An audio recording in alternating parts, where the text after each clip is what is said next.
அடுத்ததாக தோழர் நரேன் கௌதம். அனைவருக்கும் வணக்கம் நண்பர்களே. நான் இன்று உங்கள் முன்னே பேச எடுத்துக்கொண்ட தலைப்பு சமூக நீதி காவலர் தலைவர். திராவிடர் கழக கொடி வரையப்படுகிறது, கருப்பு வண்ணம் பூசப்படுகிறது, சிவப்பு நிற பேனா இருக்கிறதா என்று பெரியார் கேட்கிறார். சிவப்பு நிற மை எதற்கு, என் குருதி இருக்கிறதே என்று கூறியபடி அந்த 20 வயது இளைஞர் குண்டூசியால் தன்னுடைய விரலை குறைத்து அந்த குருதியை கொண்டு சிவப்பு நிற வட்டத்தை பூர்த்தி செய்கிறார். கழக கொடி கம்பீரமான தொண்டனின் குருதியால் உருவாகிறது. அந்த இளைஞர் தான் சோழ மண்ணில் உதித்த உதயசூரியன் டாக்டர் கலைஞர். 20ஆம் நூற்றாண்டின் தமிழக வரலாறு என்பதே திராவிட இயக்கத்தின் வரலாறு தான். திராவிட இயக்கத்தின் வரலாறு என்பதே நம் முத்தமிழறிஞர் கலைஞர் அவர்களின் வாழ்க்கை வரலாறு தான்.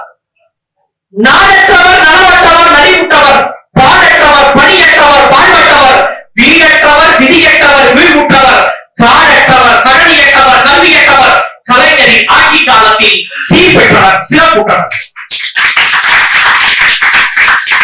சமூக நீதிக்காக கலைஞர் என்ன செய்தார்? இளம்பிள்ளை மாத குழந்தைகளை எழுந்து எழுந்து தோப்பு கரணம் போல சொல்வது போல் சோற்றுக்கே வழி அறியா சோகத்தின் மாணவர்களுக்கு சொர்க்கத்திற்கு வழிகாட்டுவதாய் வாய்மானம் பல புரிந்த ஆன்மீக புருஷர்களுக்கு நடுவே சமூகத்தின் பிரிவுகளுக்கு சர்வரோக நிவாரணியாய் சமூக நீதியில் வேதியியல் மாற்றம் செய்தவர்தான் முத்தமிழறிஞர் கலைஞர். ஆரியத்தின் ஆதிக்கத்தில் அகப்பட்டு தன்னிலை மறந்து இனவுடன் விழுந்து சாதிய ஒடுக்குமுறையால் பாதிக்கப்பட்டு இழிவுபடுத்தப்பட்டு நடைமுறைகளாக வாழ்ந்திட்ட நம் இன மக்களை உயர்த்தியவர் கலைஞர். உன் சொந்த மானத்தை விட்டாலும் உன் இன ஈரத்தை ஒழிப்பதற்கு தொண்டாற்று என்று முழங்கிய பெரியார் வழி நின்று சமூக நீதியை காலமெல்லாம் கலைஞர் காத்தார் என்பதுதானே வரலாறு.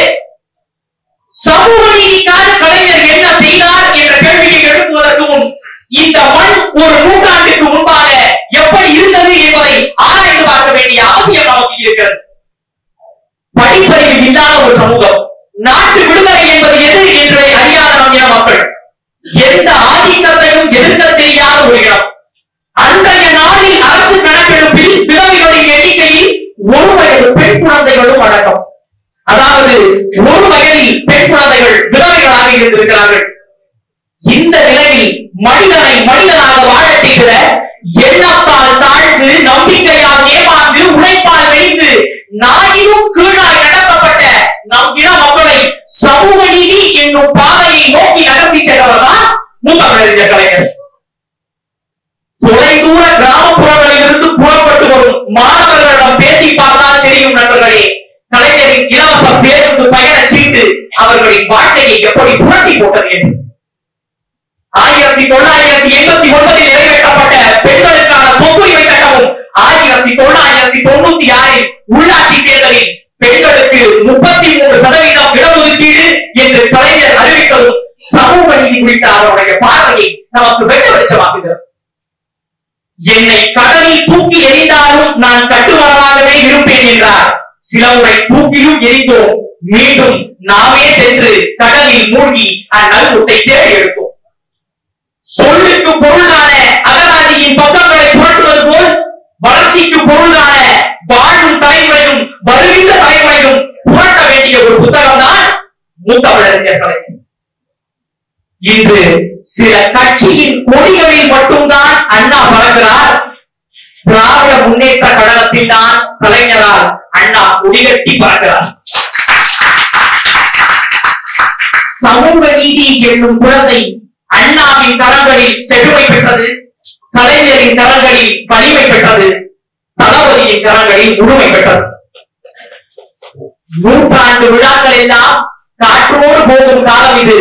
ஆனால் காலத்தின் உயிர் காற்றே ஐயா கலைஞரே வாழட்டும் சரிதம் என்று சொல்லி இந்த நல்ல ஒரு பயிற்சி கூட்டத்தை நடத்தி கொண்டிருக்கிற திராவிட இயக்க தமிழ் பேரவை நிர்வாகிகளுக்கும் இங்கே மேடையில் வீட்டிருக்கக்கூடிய மரியாதைக்குரிய சட்டமன்ற உறுப்பினர் ஐயா நாதர் அவர்களுக்கும் எனக்கு இந்த நல்ல ஒரு வாய்ப்பை நல்கிய சிறப்புரையாற்ற இருக்கின்ற ஐயா சுபவீர பாண்டியன் அவர்களுக்கும் ஐயாவிற்கு நான் நன்றி சொல்ல வேண்டும் என்றால் இந்த வேலைக்கான நன்றி அல்ல, முதலில் நான் 13 வயது மாணவனாக இருந்த போது விஜய் தொலைக்காட்சி நடத்திய ஒரு பேச்சு போட்டியில் ஐயாவோடு ஒரு வருட காலம் பயணிக்கக்கூடிய வாய்ப்பு எனக்கு அது இருந்தது.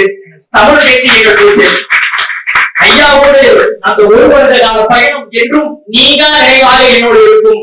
அன்று ஐயா வந்த அந்த பயிற்சி தான் இன்று உங்களுடைய இந்த பயிற்சி கூட்டத்தில் பேசுவதற்கு முத்தாய்ப்பாக அமைந்தது. ஆக ஐயா அவர்களுக்கும் சிறப்பு நன்றியை குறித்தாக்கி அனைத்து நல்ல உள்ளங்களுக்கும் நன்றி கூறி வருகிறேன். நன்றி.